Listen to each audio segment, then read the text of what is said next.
Alright, we will proceed class to the next topic now. We are done already with the Philippine settings in the time of Rizal.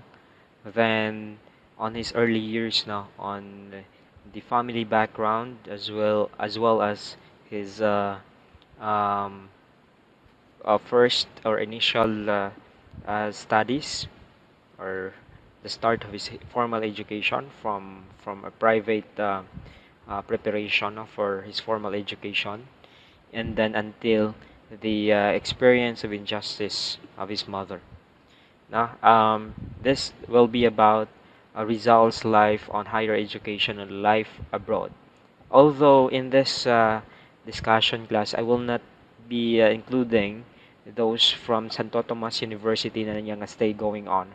We will only talk about on his life in Ateneo, and then as well as his first romance. Mura na ating coverage sa for this time.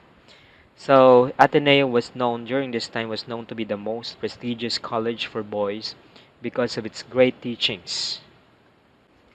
Rizal went to this school, which was formerly the Escuela Pia charity school. So initially, he took the entrance examination at the Colegio de San Juan de Letran. So I guess this was near Intramuros, June 10, 1872.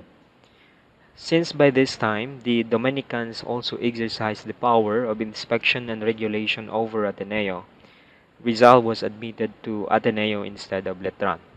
So kung baga, although Ateneo is supposedly under the management of the Jesuits, this time the Jesuits are not yet the one in control with Ateneo, probably because they were expelled no, from the Philippines.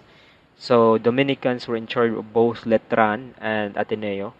So instead of Letran, which was the first choice, he was admitted instead to Ateneo.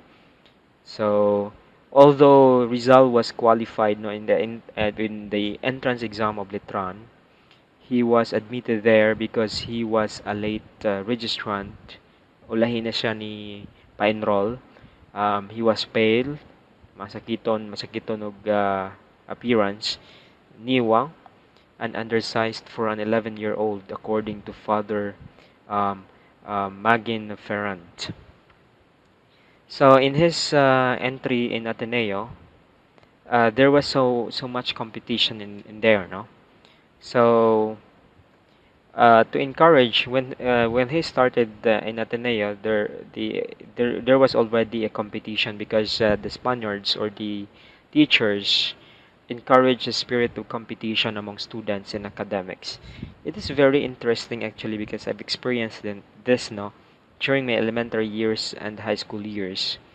Of course, dili man sa panginambog, I've been a consistent honor students now fighting for the primary post, no, from elementary up to high school. Of course, it was very interesting that you're doing it, you're motivated by it because of course you will be commended, you will feel appreciation and commendation, and it's just very uplifting and fulfilling knowing that your labor is well paid off afterwards. Now you will get your rewards, you will get your the attention of some or many. Of course, your family will be proud having that kind of achievements. No, this spirit of competition, as long as it's healthy, it's very fine. There's no problem with competition. When I talk about healthy, it should not be personal, no, it take nimo to personally nga himo na nimong kontra tanan. Of course you're competing in the academics level, but interpersonal level it should not be the case, no. So the Athenian teachers proposed a program of dividing the class into two competing groups, the interno and the externo.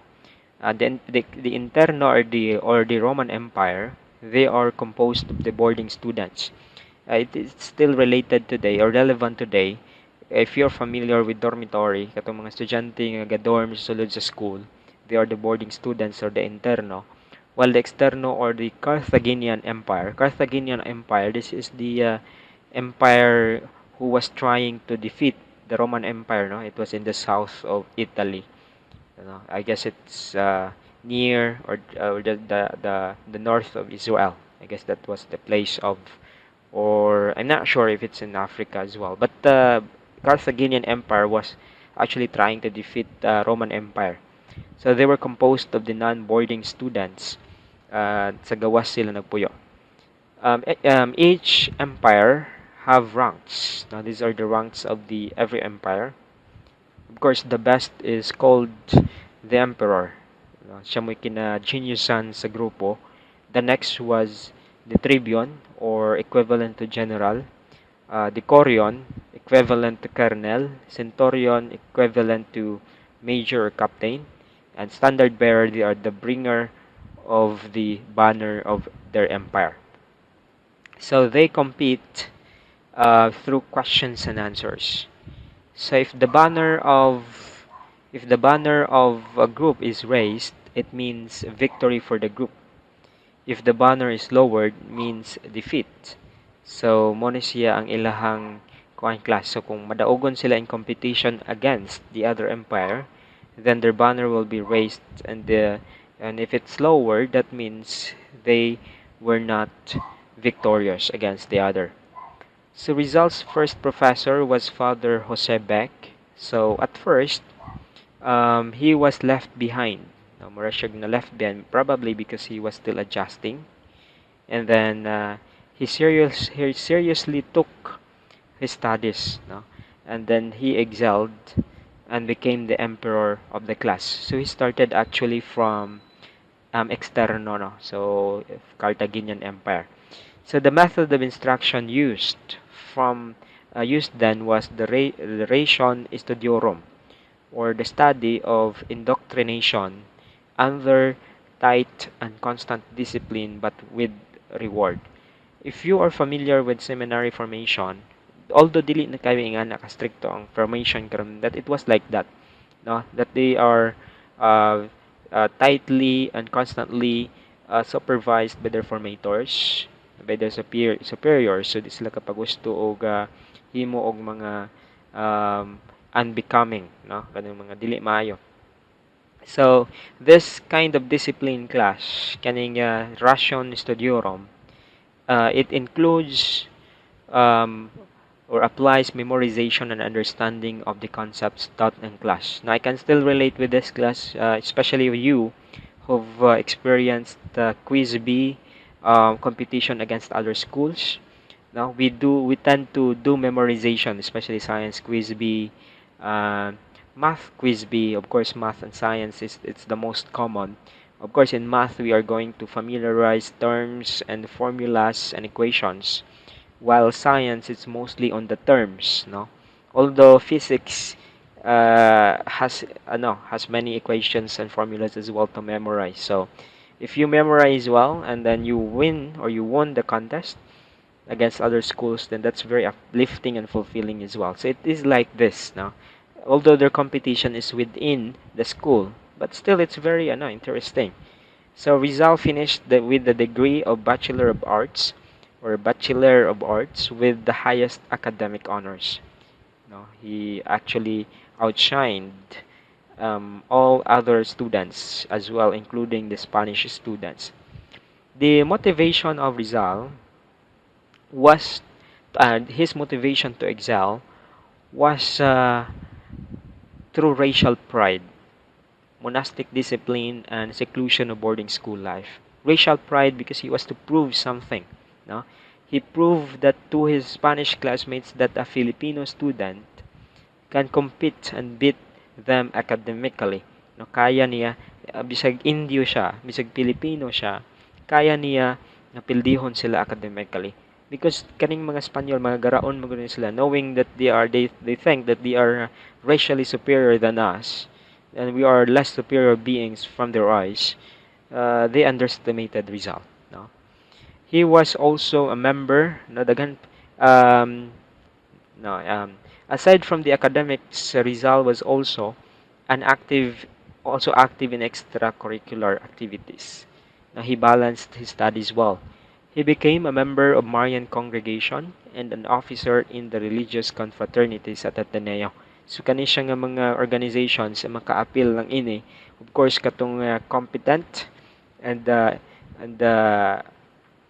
academically um,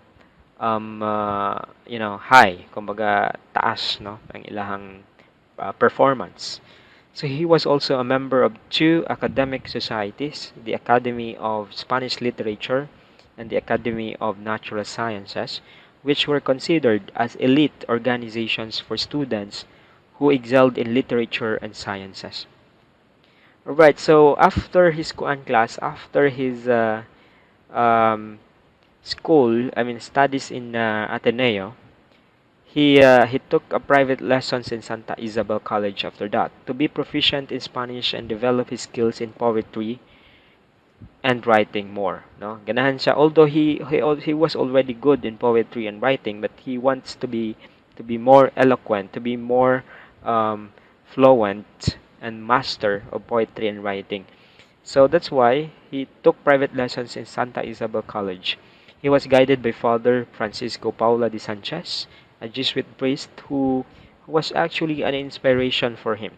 He motivated him no, to uh, to unleash the best in Rizal. No, morning dako po papel si Francisco Sanchez saya. During his vacant times, he utilized it in learning new things. Nakita, dula dagay tag ML, mag-Facebook ta, maglantaw tag videos, Netflix, or any other. But Rizal is not more interested on funny things, no? Katong magsigirag dula sa gawas. During his time, there are so many larong Pinoy na siguro. So, it was enough reason that he did not, no? For sa ako nga pasabot niya, although wala sila gadgets that time, doon naman po yung mga distractions that time. Mga dula sa gawas, mga sports, mga larong Pinoy. So instead of spending his time on that things, he spent it learning new things.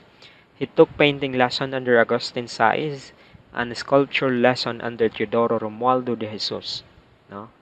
So to enhance his interest in arts. As a result, he was able to sculpt the image of the Virgin Mary and the Sacred Heart of Jesus. Now, actually, when a priest see his work on the Virgin Mary, he was amazed. That's why he asked Rizal if he can sculpt him the heart of the Sacred Heart of Jesus.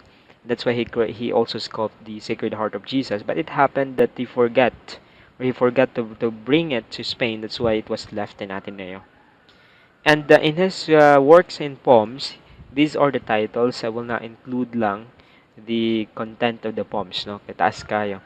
So, in his younger years, the first was my first inspiration, mi primera inspiración, which was dedicated to his mother. Then the other is in memory of my town. Then to the child Jesus, which was his expression to his devotion to Catholicism. Then the other one to the intimate alliance between religion and good education. And through education, the country receives light. He was a believer of what education can bring us. No? Then, in his first romance, no, of Rizal, when he was already 16 years old by this time. So when he was 16 years old, the girl was Segunda Katigbak. Mo niyang naibgan, a pretty 14-year-old Batanguina from Lipa. No? Pretty 14-year-old from Batanguina from Lipa. So kanin Segunda Katigbak. So in his description, he said that she was rather short, maba lang, with eyes that were eloquent and ardent at times, and languid at others. Rosy cheek with an enchanting and provocative smile that revealed very beautiful teeth and the air of a self. Her entire self diffused a mysterious charm. Nindot kaig mga poetic words ni si Rizal, no? So, when Rizal visited the incidents, actually, why he met Segunda, it was when he visited his maternal grandmother who lived in Truzo, Manila. He saw the guests, and one of them was an attractive girl, which caused him to feel something strange with ecstasy. Her name was Segunda. Alright? So, Rizal knew Segunda more intimately during his weekly visits to La Concordia College. Sa La Concordia College, manggod nag-eskwela ang igsoong si Olympia, which was a boarding student. It was kani si Olympia was also a friend of Segunda. They were close, no? It was apparent that Rizal and Segunda loved each other. Indeed, it was a love at first sight. Kaya naitabo mga glass during his visit to his maternal grandmother. Some of the guests knew that he was good at sculpture or painting. That's why they asked if he can sketch, no, like the pencil sketch of Segunda. And although he was blushing, tungod kay lagi na-attract na yun siya at first sight, so mo tong he complied. He created the sketch of Segunda, and it was very perfect, and it was the memory of him of Segunda. Although he liked or loved Segunda, it was already hopeless. No, since the beginning, murag arranged marriage tingalin eh. Since the beginning, Segunda was already engaged to be married to Manuel Luz, no, a resident from the other town. So, since Rizal was shy, torpe pa siya aning panahona na timid lover, he failed to propose. Bisan lamang pag-abin sa iyang feelings, wala gud niya nahimo. Although okay raman ang tingali bahalag kuan sila, wala pa man sila naminyo. Mo tell lang siya it's up to Segunda on how would she react, no? No. The last time they talked clash to each other was in December 1877 when Christmas vacation was about to begin. When he visited to La Concordia College to say goodbye because he was going home to Calamba the following day. Sigonda said that she will also go home one day later. She kept quiet waiting for Rizal to say something which her heart was clamoring to hear. Kung ka-relate mo ani kung i-dramatize or MMK or magpakailan man, uh, Rizal failed. No? Gahulat unta Segunda nga mo propose or mo confess si Rizal. But Rizal, in his torpiness, yung katorpe, wa siya kasulti. He only said, well, goodbye. Anyway, I'll see you when you pass Calamba on your way to Lipa.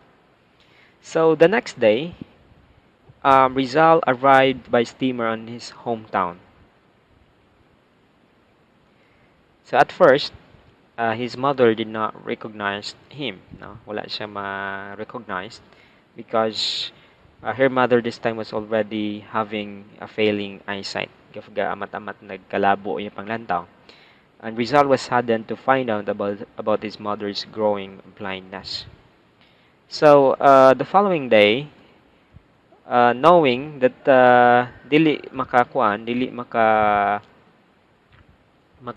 biyahe ang train, it's a steamer, no? I guess it was already a train, no? So the following day, he saddled with his horse and waited in the road. Okay, ang sakyan ni ano na lang instead ni Segunda is Karumatas or Kalesa, more Kalisa ni siya. So waited in the road. A cavalcade of Karumatas from Binyan passed by, in one of whom was Segunda smiling and waving her handkerchief at him. He returned home. Okay, pag smile nila, pagbabayanin nila, diretso raman po tong Kalasa or Karumatas, wala gid sila makaistoryahan na ina. He returned home, dazed and desolate with this first romance, ruined by his shyness and reserve. He found out that later, Segunda was married to Manuel Luz. So, 3 years later, wa pagyapon siya ka-move on. 3 years later, Rizal recorded his first and tragic romance. He said, ended at an early hour. My first love, my virgin heart will always mourn the reckless step it took on the flower-decked abyss. My illusions will return, yes, but indifferent, uncertain, ready for the first betrayal on the path of love. Of course, the romance of Rizal did not end there in his first experience. He will have more as we go on in this topic. And of course, we are getting there already, class, on his maturity level kanung pagka edad-edaran na niya gamay. So by this time he he was still in his late teen, no? Okay, 16 man siya when he was when he experienced his first romance. So hopefully again you have taken down notes from this discussion I provided. This will serve as our third discussion. And going on, we will proceed to chapter 5 from Zaide's book, and I am cross-referencing it from other resources. So from now, hopefully you're good and fine, and I will only no, check the attendance from the same drill that I will be giving or posting in our Facebook group. So keep safe, everyone. God bless, and for now, bye bye.